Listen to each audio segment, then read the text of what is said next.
Good evening, everybody. It is almost 6:30. It is October 27th, Tuesday, and I just had a birthday on Sunday. So, yeah, I'm older now. I don't know if I like that, but hey, let me know if my sound is okay, and we're gonna go through the topics. And believe it or not, it's positive. It's a positive message, and I'm going to open up the phone lines for people to call in and share what they know, so we can all listen and grow. And because after all, you guys, we're all in this together. So, but some quick announcements first before we get started here is I want to apologize to anybody that has lost the channel somehow or another. Um, you know, it's hard when we subscribe to multiple channels if one has disappeared or not, or if they're just not posting, and I understand that difficulty. And I've taken actions, and it seems to have stopped the loss of subscribers.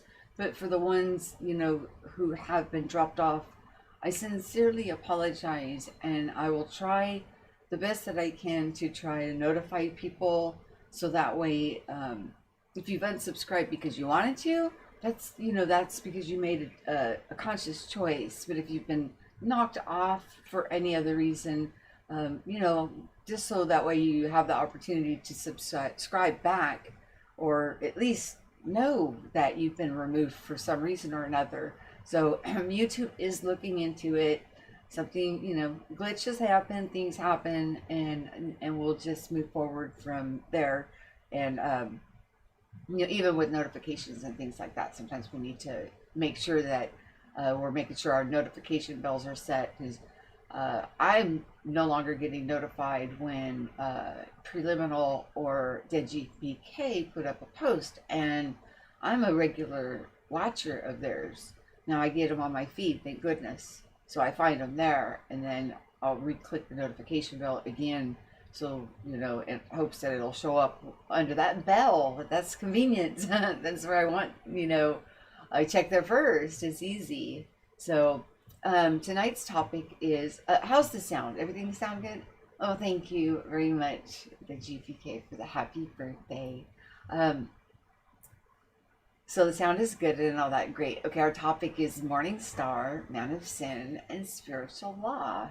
Some interesting topics, to say the least, on if we were raised Christian. And we've, read, of course, everybody's read Revelations.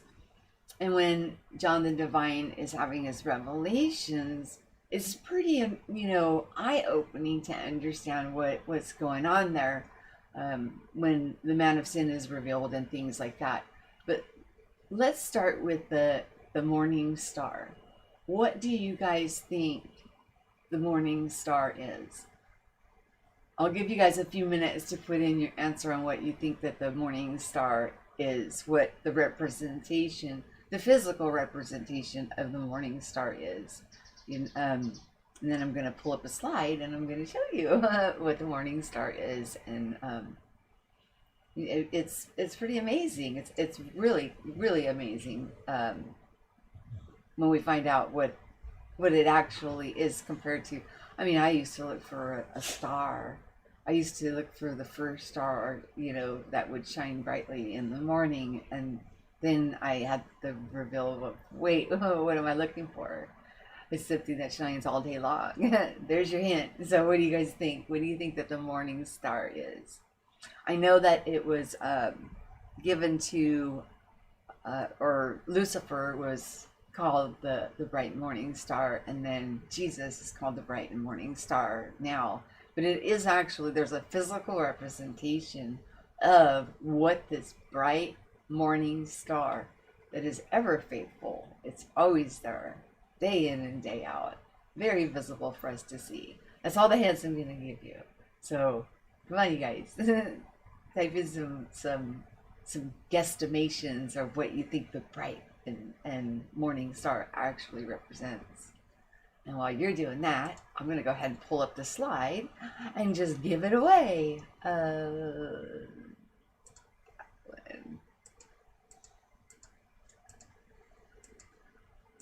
get all this stuff out of the way. There you go. That is the bright and morning star. Some of us now see it as white. Some of us still see it as orange. But that old faithful bright and morning star is our sun. And it comes up every morning and goes down every night.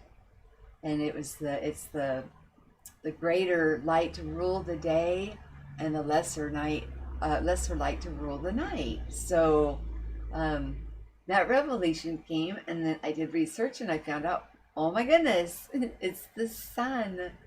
The sun is the bright morning star. Isn't that amazing? But it's Cyrus or Mercury in the morning before sunrise. Wow. Okay. When I had this revealed, I found the research, and I found that it was the sun. But everything is subjective. Everything is as a man thinks, so is he. So it could be something different for another than what it is that I found. And that's the beauty of this place, is that we can have differences, different thought processes, different revelations come to us, but at the same time, both being correct. We can respect, we can listen to one another and respect each other's thought process and position, with just, having a knowing within of, each other's identity brings so much beauty and harmony into the world. Now, I got another slide I want to show you guys, and this one is on the man of sin being revealed. And we'll pull this one up.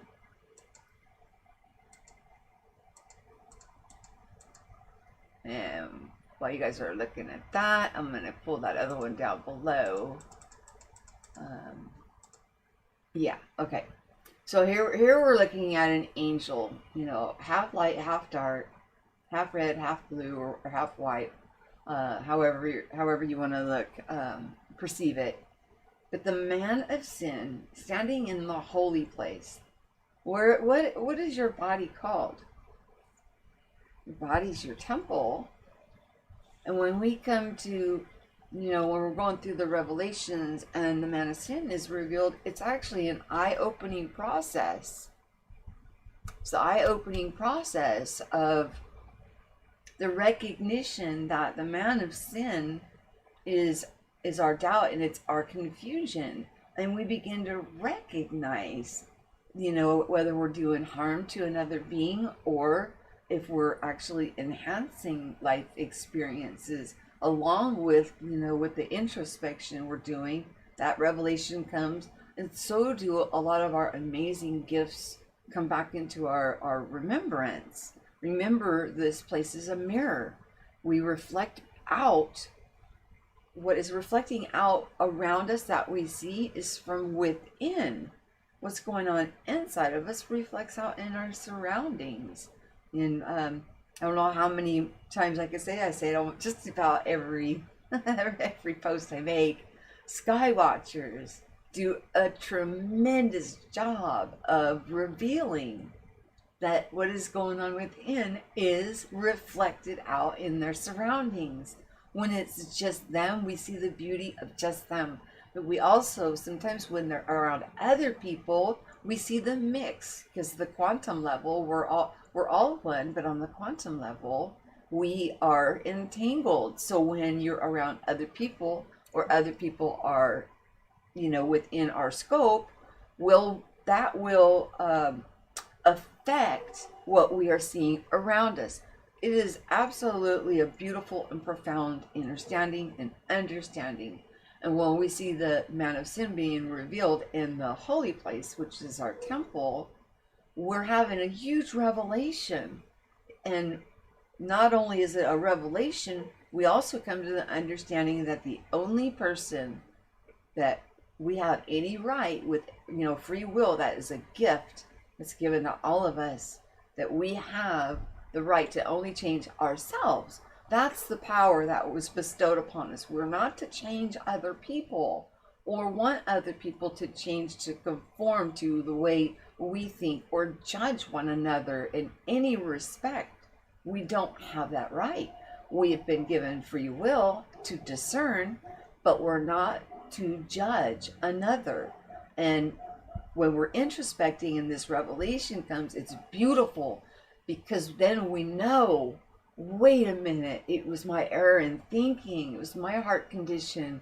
And then we really dive deep into the work to remove anything that is not really of us, things that we picked up from the outside of our being and taken onto ourselves, and then began to judge ourselves and compare ourselves to one another in such ways that we feel downtrodden, the class system, or all of these things going on. It's revealed to us, and we purge that caca, for lack of a better word, out.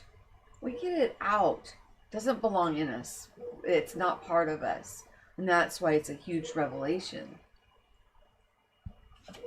Okay, let me get this slide out of the way. And the two sons, I saw Preliminal asked about the two sons. Well, I've seen the orange sun for a long time in my life, and then now all I see is the white sun. I see the orange sun at sunrise and sunset, but during the day it's a bright white sun.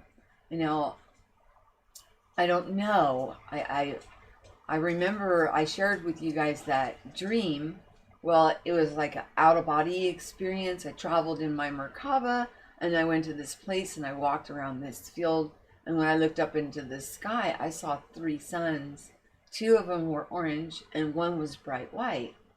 And then when we got to the end of this pathway, there was these little pellet-looking things, and I got the inner feeling that it was free energy. And then I noticed I had glasses on, and I tried to remove the glasses, but they were like protective glasses, not to help with my vision. They were protective, like they were thick and they were orange. And that's when the gentleman standing beside that vehicle that had no wheels told me that I needed to leave my glasses. He had glasses on also, but he told me I needed to leave them on until I got into the vehicle.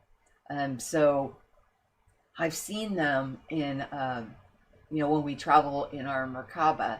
A lot of people don't quite understand, and that sleep paralysis that comes over us scares a lot of people to shake themselves awake and not go on these journeys.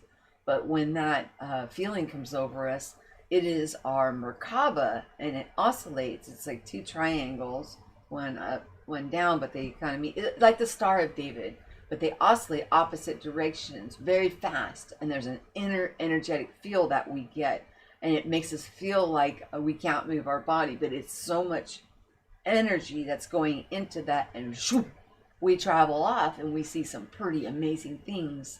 But everything still, even in that realm, is done on free will, and with free will we have the choice on whether to go on those journeys or not. We're not going to be forced to do anything that we're not comfortable with.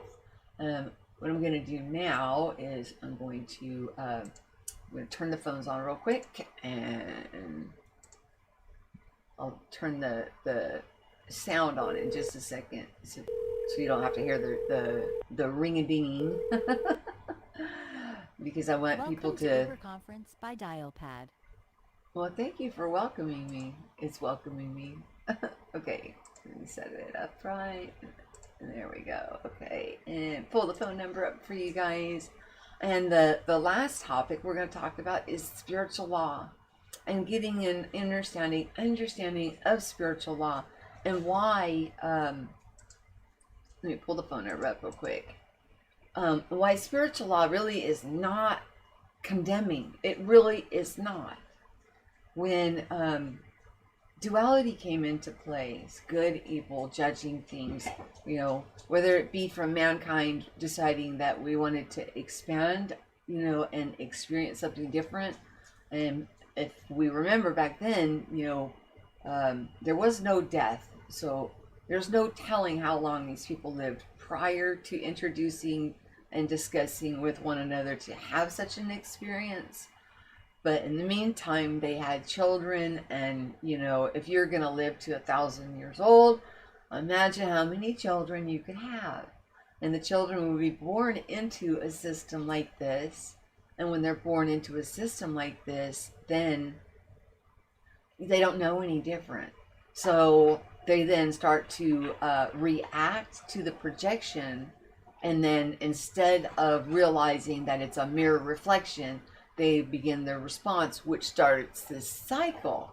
Well, when we started to hurt each other, see, no matter what it is we do for a living, no matter what it is we think, on a carnal level, the truth be told, each and every, I call us mankind. Human, is like cut down or hewed down to a lower status. We're mankind. We're made in the likeness and image and given the essence of the Elohim, the creator of all. And when we hurt another divine being, it sets spiritual law into place, because we don't have the right. We're not the judge over another. We don't have that right. And when we start to judge or trodden down or harm, whether physically or in thought, there's a lot of power. We're very powerful beings.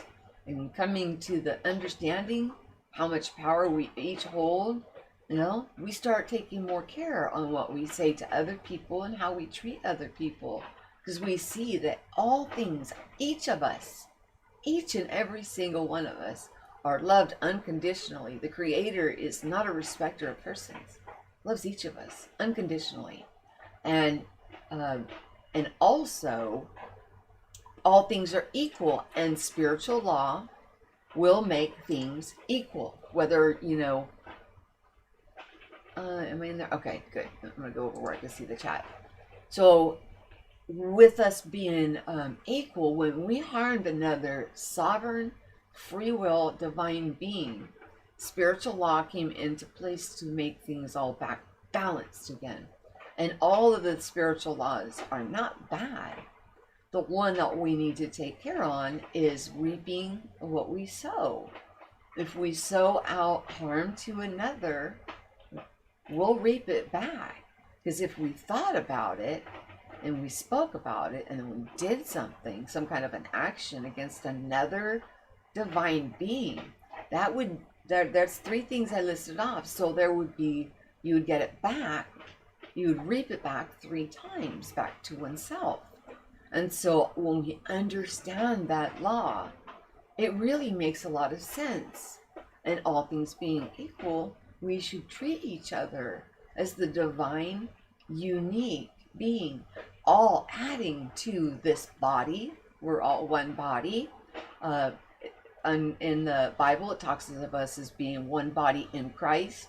And that's a way of saying that, it doesn't matter if you're the pinky toe or if you're the ear. Each part keeps the body running to full function and being whole. Each part is necessary, and all being of one body. That's what we should look at. If we hurt another divine being, we're hurting ourselves. And that's where spiritual law came into place. Hi, Craig MacArthur, Alva Yater, Preliminal, Dead GPK, Michael Fontaine in the studio. Let's see, did I miss anybody? Let me scroll up. Oh, Viv. I'm sorry. The Truth Set You Free. Love that name. Because the truth does set us free. That it does indeed. It does. And just having the gnosis of just a few simple understandings of our divinity, how we're created, will help us on how we treat one another, which could change the trajectory of our life. We did that exercise on when you first wake up in the morning, give 5 things that you're grateful for, which will set that trajectory for the day. As we think and we speak, we have, there's power there. There's power in our words. If you think about where the power sources come from our words, we have, the indigo, the mind, where that bridge is, or the born from above experience, or third eye awakening, whatever. I'm not talking on a religious, I'm talking on our spiritual nature, which we're spiritual, having a physical experience. And our heart is the other power source, which our heart is a toroidal field. And when we get our renewed heart, we get an expanded toroidal field, and that's where you will reap in where you've not sown. But I'm talking blessings, not paying back karmic debt. But when you're speaking, your voice coming from that blue, powerful frequency and vibration going out, surrounded by two major power sources backing it up. So no wonder when we speak, it has so much power in what we say. So thoughts, speaking, that's how we accumulate some debt on the wheel of karma. But it's also the way that we gain rewards. And we all come to a point in our journey that, you guys, the phones are open if anybody wants to call in and add to the conversation. You're more than welcome to, because we all share what we know, because we all listen and grow from one another. Everybody has major pieces to the puzzle to offer, and we glean and grow from one another. But always remember, anything that we get from an outside source, we should take it into prayer and meditation and get our own affirmations, because you'll get them. The truth will rise up within. But sometimes hearing helps. By hearing, then it gives us something to think about, to stretch our mind, to take ourselves from being limited, which is a spiritual law, by the way, spiritual law of limitless, unlimited, eternal, infinite. That's a spiritual law. And a lot of us have got ourselves all confounded and strung up into limitations. And by having limitations set on us, we're the ones that are actually setting those limitations through our free will. That God-given gift that we all have, which is free will. We're a sovereignty upon ourselves. So we need to break through and realize that we are limitless. And then we'll be like Christ, and lift up the basket and into the air and feed the multitude, because it'll multiply right there, because now you're limitless and you're grabbing from the unseen realm of abundance, and there's no lack and there's no concern, because all things equal, everyone loved equally by the Creator. Everything is accessible equally to everyone. And it shouldn't matter what one has. We should never get jealous or worry about what one has. We should always be blessing each other for what each other has, and allow that to broaden our perspective in order to lift any kind of limitations that we put on ourselves. So,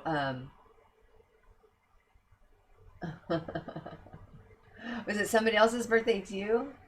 Happy cake birthday, Parker Finite? Am I reading that wrong? Oh, okay, I see. Okay, I read Michael's. Oh, so, okay. So Michael had just celebrated a birthday for his daughter, Parker. Wow. Mine was on Sunday, and you had one yesterday, so one day apart. Happy birthday, Parker. That's awesome. That's awesome. I didn't want to get another year older, but not worried about it, because I don't look that much older. I look the same as I did the day before. So it is what it is. But to look at me a couple years ago, before I made that affirmation of food is for pleasure and it's no longer through the lips to the hips, and I lost weight, I'm down to the I'm a little bigger than I was before I had my first child. So just from a paradigm shift, just from thinking completely differently about my food, and I didn't have any doubt. I just said it, and I just let it be. I didn't worry about it or stress on it or think it wasn't going to happen. When I went to the doctor the next month, there was a significant weight loss. And by the third month, he was like, "You have to tell me what diet you're on." And I told him I was on the seafood diet. He looked puzzled. Well, by Christmas, I brought in a big tray of cookies, and when I brought them in, the girls were like, "They're not on my diet." And I said, "Oh, they're fat-free. Eat them. They're fat-free." So then the doctor comes into my room with a cookie in his mouth saying, "I can't believe these are fat-free." And I said, "Sure, Doc, all the fat you want for free."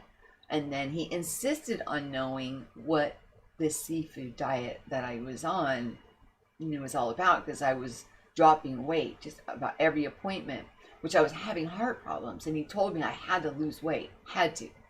And I told him, I said, I didn't change anything in my diet. I just changed what I thought that food would do for me. And, it just happened.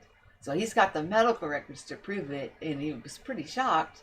But maybe that opened his mind a little bit to knowing that there's more than just what we react to and what we hear on commercials and things like that.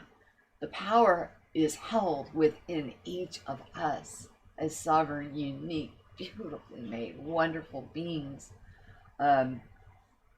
It's just amazing, when we start having these revelations and we no longer see it from a carnal perspective, that we're actually looking through our spiritual eyes.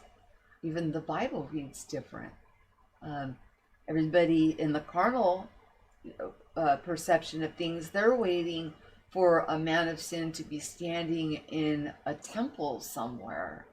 They're forgetting. The Bible talks about our vessel, our body, as being a temple all the way through. So why are we forgetting about ourselves as the unique, beautiful, divine beings that we are? It's a part of our restoration. And having the revelation that we have this going on within us is huge, because then we know ourselves, whether to put the work in on ourselves.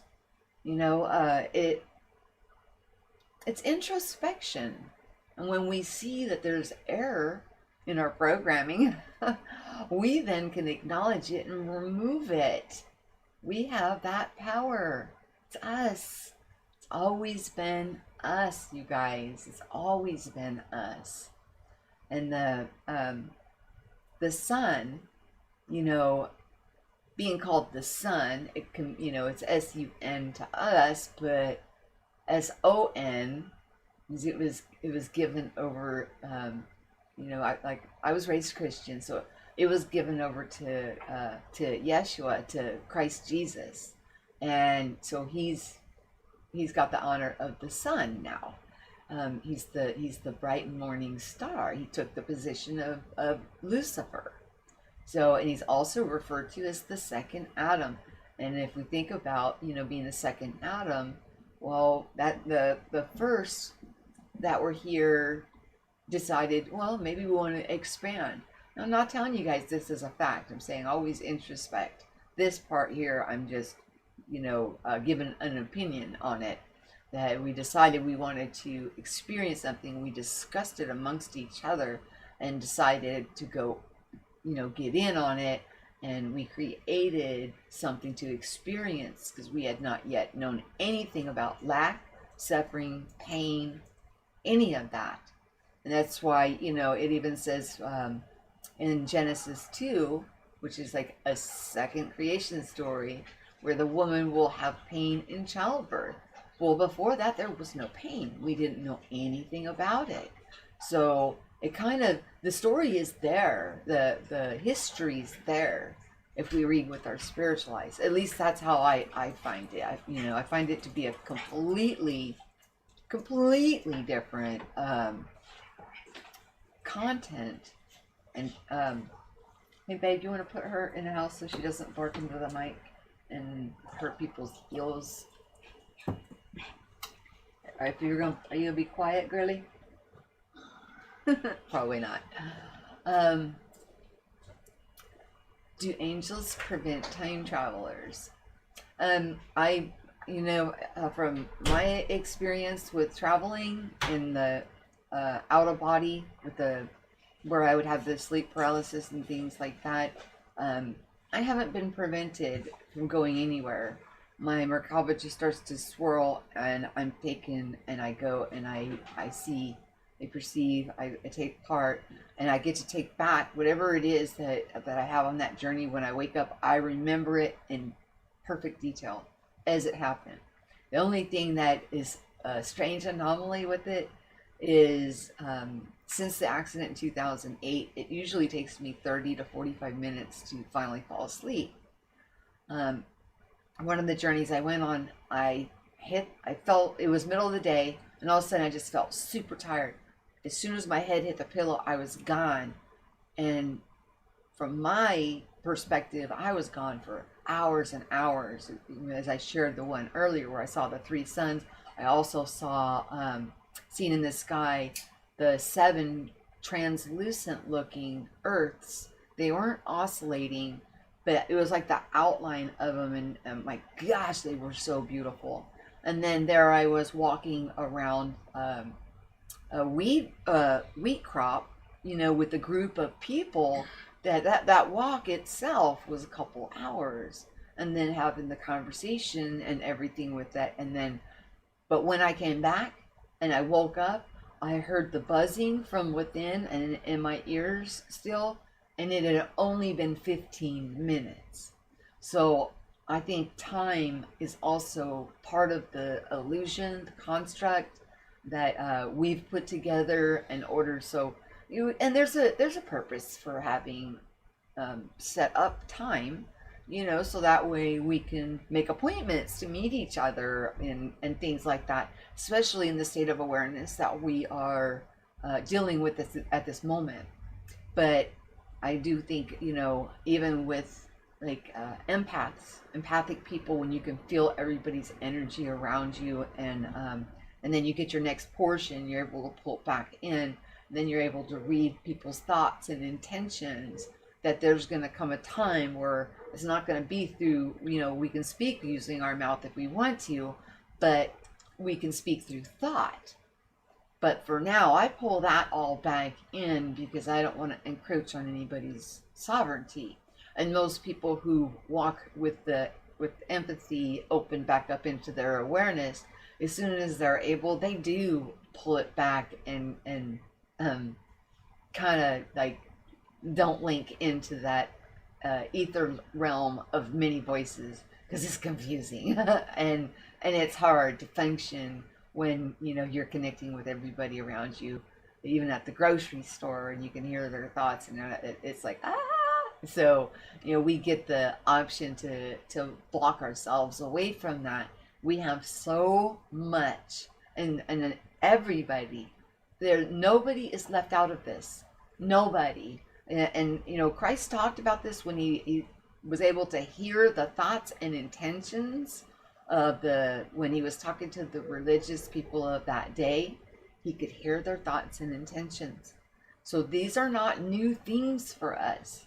For some reason, we've gapped ourselves so far away from what Christ came to teach us, show us through his life, and teach us, and we've put him on such a pedestal, non-touchable, that we feel we're not worthy and cannot achieve this. But in truth, everybody, every single being that is mankind, we all have these within us. Everything is accessible. We are the ones gapping ourselves, just as we talked about earlier with limitation. We put the limitations on ourselves. We gap ourselves away from of things that are rightfully ours. And the limitation is huge, because when we gap ourselves with limitation, we're pretty much cutting off the main artery here of our existence, because everybody should be able to instantly manifest abundance into their life. And it doesn't matter what the neighbor has. There's no more coveting. There's no more of those type of thoughts going on, because everybody has access to the equal portions. There's no reason to desire. When we're at the level where we're coveting and desiring, we have what we call, willpower, okay? And through willpower, we can bring about such things through willpower, okay? And what that does is that starts that wheel of karma, reaping back what we sow, because we just took something through our willpower from another divine being, and whatever chaos they had to go through for our willpower being directly focused. And I think that's where the term witchcraft came from. They would come together and combine their willpower to one thought on the carnal level, and pretty much rob somebody else of health, wealth, or their state of being. And that's where I think that term came from, when the truth is everything's accessible to everyone equally, but we have to go about it in the right way. We have to remove the limitations that we put on ourselves. We need to reach for that higher place, reach for the God, the Godhead, and allow that to be our compass to renewing our mind and circumcising our heart, and understanding and learning how we can bring about these things into our life without harming another divine being. Oh, is it playing now for you, Viv? Yeah, interesting questions. Does anybody want to call and share in this conversation? I would be delighted to share the platform and have some beautiful voices come on and share what you guys know, so we can listen and grow, because we're all in this together. We're tethered together, whether we acknowledge it or not. We're unique, yes. We're individuals, yes. But the same spark of divinity that was given in the beginning by the Creator resides in me, resides in you, and resides in everybody. And this is how powerful we are, that we are able to gap ourselves by reacting to what we see in the outside world, and have that be our experience. We experience it because that's what we think.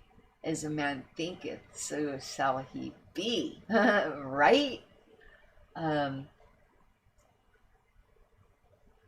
I've been talking about spiritual law, and just to catch you up real quick, and about the divinity in everybody, and how we put our own limitations on ourselves, and we lack nothing, and basically that was pretty much it in a nutshell. And when we get to a point we're no longer gapping ourselves and thinking that we're not worthy or not good enough for everything, because one thing that I can tell you without any shadow of turning is that the Creator loves us and sees us in the complete perfection that we were created in his image, in his likeness made he them, both male and female.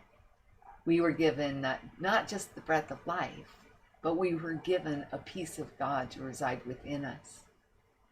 God wanted to have children, and here we are. And it's up to us to accept and go through the challenges of having to let go of some old things that we thought to be true. Read if you like the Bible, I do like the Bible. I read the Bible.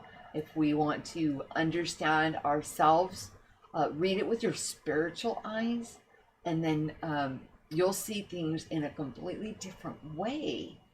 You are unique. You're divine. You're beautiful. You're exceptional. And we're able to even create a gap of limitation. That's how powerful we are, and experience it. The problem that a lot of us have, myself included, is that I reacted to the projection rather than recognizing it as a mirror reflection. And once we realize it's a reflection of our own creation from our heart and mind, and that's what we're dealing with, unless we are dealing with having to reap back something that is sown. But when we get to the point where we're understanding that it's a mirror reflection, everything gets forgiven. We get to a point where even if somebody is doing what I was like talking about with witchcraft and things like that, and trying to use their willpower, it won't stick, because we're just sending out love. How can you do anything but when you realize that we're all brothers and sisters and we're all in this together, and how beautiful and wonderful each of us are, and how much we all add to one another's experience here.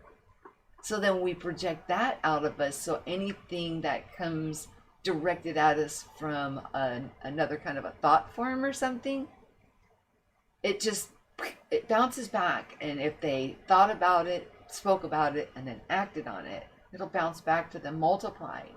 And then so that could be an experience that we go through, because we sowed it out.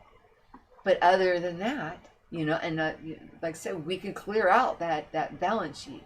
We can completely wipe it clean when we recognize the divinity and the beauty and just how amazing everybody is, and how much we add and enhance this experience that we have for one another. Okay, hang on, Viv. I'll type it in here for you. Star, which, it can be subjective, but to find out it's the sun was a beautiful revelation. And the man of sin revelation is, it's a part of our journey, the steps that we go through, and then we're able to see the darkness within ourselves, so that way we know what it is, and having control only over ourselves. We have that power, and we should not want to be controlling other divine beings. They have free will to make their own choice, but with our own free will choice, we have the power to change what's going on in this temple. And the spiritual laws that we talked about, the spiritual law coming into being because we were harming each other. We don't have the right to harm each other. When we learn to walk in love with one another, hand in hand, respecting each other for who we are in truth and what we offer to one another. Oh my goodness, you guys. What an amazing and profound understanding that we will have going on within us. We are all a bright, shining beacon of light. And don't let anybody ever steal your crown. You are all in all, everything, and you project it out into that mirror reflection that we see going on around us. So always take everything that we hear from outside of ourselves into prayer or introspection, and make sure that we're getting confirmations and affirmations from within, because all of the answers are within us, and when we seek for them, we do receive them. You have all the power. You've always had all the power. You're amazing. And as I always say, share what you know and listen so we can grow. And that was Vivian from the Truth Sets You Free channel, YouTube channel. And she's got a book that she's self-publishing, and she'll definitely be on so we can get her book, circulating for anybody who, desires to read it. Sounds like it'll be a wonderful, fascinating read. And hopefully soon, I too will have something to announce to everybody that is pretty amazing. It's shocking. It's just shocking what we're able to do when we put our mind to it and just sit down and take the time to do it. So I love you guys all so much. Thank you for hanging out with us this evening. Have yourself a wonderful, wonderful rest of your evening. Peace. Talk to you soon.